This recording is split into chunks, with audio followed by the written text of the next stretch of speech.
So writing chapter 8 has been very interesting.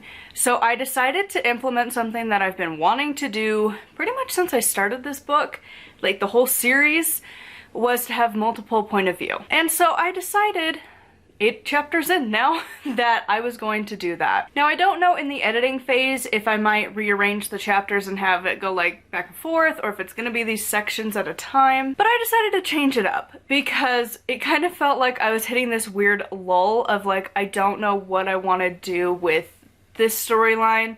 And so we're gonna follow some other characters and see what they do, because while I once upon a time had an outline, I have completely deterred from it. So like, it's pretty much pointless at this point, which is fine. A lot of times I like to pants my story.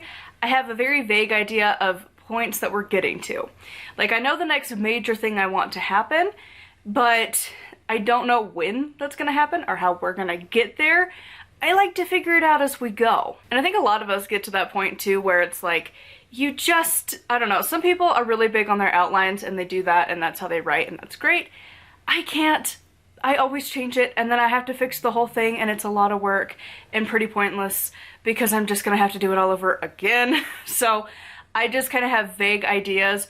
I'll outline more for like trying to figure out where I roughly want the story to go and then see what the major plot points are that I end up liking, and when I start writing how I want to stick with those or not, and kind of go with that route instead of sticking specifically to the outline. I've got about 1,580 something words for this chapter, which again, it's not where it probably needs to be, but that's okay because draft 1 is just to write, to have something on the page, and then I have a specific round of editing that is just to fluff up my word count because I tend to underwrite.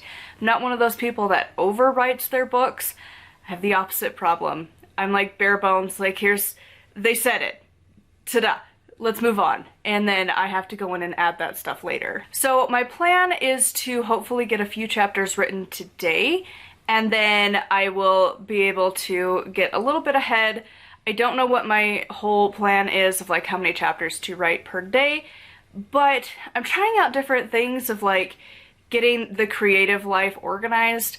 And so like yesterday I spent all of that day recording and editing for like a week's worth of videos on my other channel. So today is my writing day where I'm mostly focusing on this channel, and that is getting a lot of chapters written today, recording these videos, so they'll be going up later. And so I'm trying out this system, so you'll probably see the same setup a few times, but I'm gonna try that, see how that works. I don't know how many chapters I can get written in a day, but we're gonna try it. So anyways, this is a pretty quick update because sometimes there's not a whole lot to talk about in the writing process, other than it's fun to change point of view. It's really interesting because then you suddenly have new ideas and different ways to look at things, and it's really fun. So that's going to be it for this writing update. I would love to hear how your writing is going in the comments down below. Make sure to check out my books. I always have them in the description down below. That way you can read the first 2 books for the series that I'm talking about, that I'm writing the final book for. Make sure to like and subscribe. I post every other day, and until next time, thank you so much for watching, and I'll see y'all soon.